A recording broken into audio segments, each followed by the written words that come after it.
president showed a video that he said showed more than 1,000 burial sites of white South Africans that he said were murdered. We know that that was not true and that the video wasn't showing that. What's not true, you mean?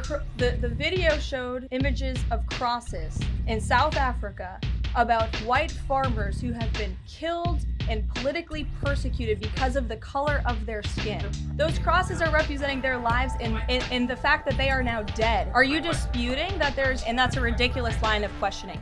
John, go ahead. Good afternoon, everybody. Good afternoon. How are we? Good? Good. Last night, Republicans in the House passed the One Big Beautiful Bill Act, the most significant piece of legislation in years. There were a lot of good faith negotiations in the Republican conference leading up to the final passage, but as always, President Trump came in at the end to bring all sides together and get this deal done. This One Big Beautiful Bill will implement President Trump's Make America Great Again agenda by delivering the largest tax cut in American history for middle-class families, the working class, and small businesses. The One Big Beautiful Bill fulfills President Trump's promises of no tax on tips, which was applauded today by the CEO of Uber, no tax on overtime, a Made in America auto tax break, Trump savings accounts for newborn babies, and substantial tax cuts for our amazing seniors' Social Security benefits. The One Big Beautiful Bill will permanently secure the border by delivering the largest border security investment in history, funding at least 1 million annual removals of illegal aliens to carry out the largest deportation campaign ever, finishing the Trump border wall, and giving pay raises and bonuses for our incredible ICE and Border Patrol agents. The One Big Beautiful Bill protects the Medicaid program and its benefits for the most vulnerable Americans that the program was designed for, by kicking off 1.4 million illegal aliens from receiving benefits and implementing common sense work requirements for able-bodied Americans. The One Big Beautiful Bill also helps get our fiscal house in order by carrying out the largest deficit reduction in nearly 30 years with $1.6 trillion in mandatory savings. Every single Democrat in the House of Representatives who voted against all of these common sense and massively popular policies. The Democrat Party has never been more radical and out of touch with the needs of the American people. The One Big Beautiful Bill is the final missing piece toward ushering the golden age of America.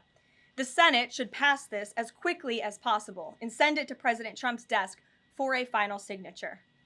And finally, in other news, the Department of Homeland Security conducted a deportation flight from Texas to remove vicious illegal criminals in the United States. All of these individuals were sent or are trying to be sent to a third country. And President Trump promised to get vicious illegal alien murderers, rapists, and pedophiles like these out of our country, and he is trying to deliver on this promise. But no matter how upset this makes Democrats, we will continue to deport these monsters to keep Americans safe. And here are the heinous of individuals who were on that flight. A Cuban national, convicted of homicide, armed robbery, false impersonation of an official, kidnapping, and robbery strong arm. A Cuban national convicted of attempted first-degree murder with a weapon. A citizen of Laos convicted of first-degree murder and robbery. A Mexican national convicted of second-degree murder. A citizen of South Sudan convicted of robbery and the possession of a firearm. A citizen of Burma convicted of lascivious acts with a child less than 12 years old. A citizen of Burma convicted of first-degree sexual assault involving a victim mentally and physically incapable of resisting. It's disgusting. And a Vietnamese national convicted of first-degree murder. Now, a liberal activist district court judge in the city of Boston, Massachusetts, is trying to force the President of the United States to bring these monsters back to our country. Judge Brian Murphy is ordering the Department of Homeland Security to give these illegal criminals 15 days to reopen their immigration cases with access to phones and attorneys. Every single one of these individuals, I will add, had final orders of removal from our country. And now Judge Murphy is forcing federal officials to remain in Djibouti for over 2 weeks, threatening our U.S. diplomatic relationships with countries around the world, and putting these agents' lives in danger by having to be with these illegal murderers, criminals, and rapists. This is completely absurd. Judge Brian Murphy is not the Secretary of State. He is not the Secretary of Defense or the Commander-in-Chief. He is a district court judge in Massachusetts. He cannot control the foreign policy or the national security of the United States of America, and to suggest otherwise is being completely absurd. According to new reporting about this judge, he's a registered Democrat in Massachusetts who during his Senate confirmation hearings failed to disclose his ties to a radical left-wing organization that claimed the word illegal to describe illegal aliens was inherently prejudicial. This massive judicial overreach by Judge Murphy is part of the same opposition our administration has faced since day one. Radical left-wing judges are egregiously trying to stop President Trump from using his core constitutional powers as head of the executive branch and commander-in-chief. These judicial activists want to unilaterally stop President Trump from deporting foreign terrorists and keeping the American people safe. Nearly 80 million Americans re-elected this president to deport illegal criminals from our homeland, and polling consistently shows that 90% of Americans want illegal alien criminals, especially those with final orders of removal from our country, who have chosen to continue to stay here illegally. Americans want these people sent home. We hope the Supreme Court will continue to rein this in as soon as possible to restore proper constitutional order in our country. We'll take some questions. And here, Garrett, go ahead. Caroline, you guys are very proud of your record on transparency. I have two transparency-related questions for you. Sure. On the president's dinner tonight, will the White House commit to making a list of the attendees public so people can see who's paying for that kind of access to the president? Well, as you know, Garrett, this question has been raised with the president. I have also addressed the dinner tonight. The president is attending it in his personal time. It is not a White House dinner. It's not taking place here at the White House. But certainly I can raise that question and try to get you an answer for it. Okay, and on the Qatari aircraft, the Air Force has said they're going to classify all the information about the work that has to get done to bring it up to snuff to be Air Force One. Previous Air Force One contracts, including the one that the president entered into in 2018, are public. That's available knowledge. Will the White House commit to releasing who's doing that work and the cost of that work? I understand that some elements might be classified about specific systems, but will you commit to releasing that basic information so people can see ultimately what this costs? Well, Garrett, as you know, that's a question for the Department of Defense and the United States Air Force, who is accepting this jet as part of their fleet. Declassify anything he wants. Well, you'll have to ask the Department of Defense and the United States Air Force, who is accepting this jet as part of its fleet. Peter. The president can declassify anything that he wants. Has he looked to see if there are any records here that would contradict what we've been told about Joe Biden's decline? He has not directed anyone, to my knowledge, to look into that, but surely I can ask him if he intends to. I think the president has spoken on this pretty extensively, and I have spoken about it extensively from this podium as well, how it was truly one of the worst political scandals this country has ever seen, that the previous administration covered up the decline in the former president's mental and physical ability, and it's now all coming out. But the American people knew the truth, and that's one of the many reasons why President Trump won the election on November 5th. And President Trump says that he basically thinks unelected Biden staffers concealed his decline so that they could use the levers of power for their own personal gain. Well, look, that's not just the president thinking that, Peter. There's a new book out. I don't know if any of you have heard about it. Again, a little bit too late, because the American people knew the truth on this from the very beginning. And there were reporters in this room, including some from your network, Peter, I'll give you a little bit of credit here, who have said that clearly Joe Biden's staffers were engaging in this cover-up. So this is common sense. This isn't the president making it up. These are facts that are now finally being revealed. Right, and I'm not saying the president's making it up, but he specifically talks about the auto pen. He thinks that staffers were using this auto pen. Mm-hmm. Is there some kind of like a badge that you have to swipe to use an auto pen? Is there a record of that? I can tell you here at this White House, the president signs any document that has legal implications. The president signs every executive order. He signs every proclamation. He signs pretty much every document that is needed for the president's signature, with the exception of maybe some letters to children. From what we have heard and seen, that was not the case in the previous administration, and the president is raising good questions that are worth looking into.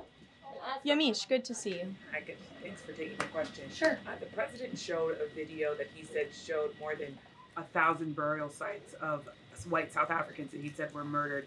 We know that that was not true and that the video wasn't showing that. So I wonder, why did the president choose to show that? What's not true, Yamish? It's not true The video was showing a burial site. It is unsubstantiated that that's the case. No, it is true that that video showed the crosses that represent. Which is what the president claimed.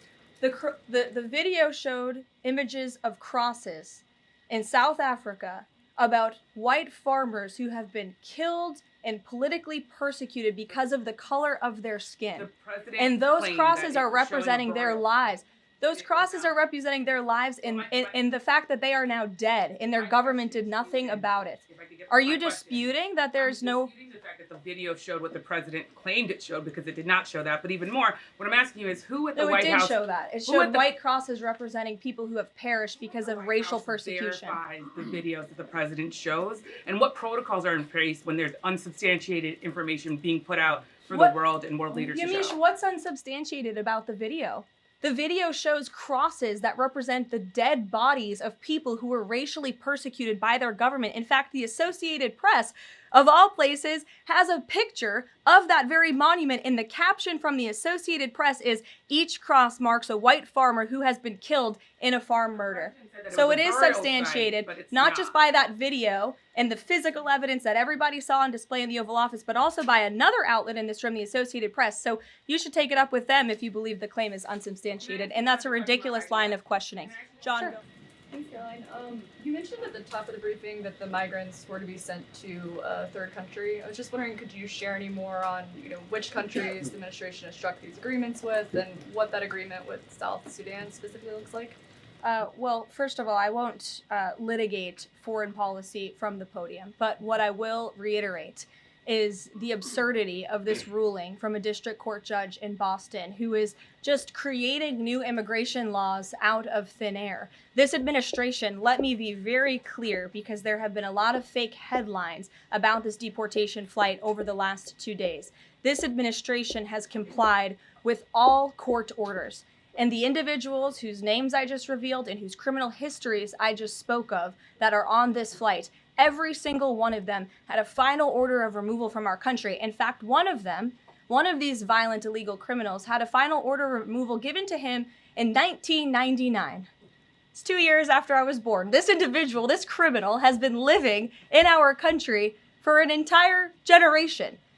And now we have a district court judge who is trying to tell the president and the Secretary of State and the Secretary of Homeland Security that an illegal criminal murderer who's been hiding in the shadows in our country for nearly 30 years cannot be deported from United States soil.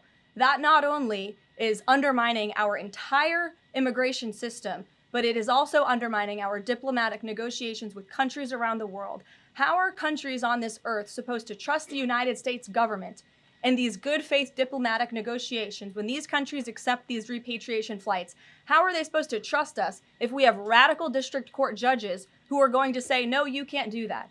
And now these illegal criminal murderers and rapists have to sit in Djibouti with our ICE agents who now have to sit there for more than 2 weeks without the proper resources. This judge is not only undermining our immigration system, undermining our foreign policy and our national security, but this judge is undermining the safety of the ICE agents who are putting their lives on the line to remove this list of illegal criminal terrorists. It's truly despicable what's happening in our court system, and the president and this administration hope that the Supreme Court will do what it needs to do to rein in these liberal activist judges. And the Supreme Court has already said it is well within the president's purview to dictate foreign policy, and a radical district court judge should not be getting in the way of that. We'll see you all later at the Maha event. Thank you. Thanks, Caroline.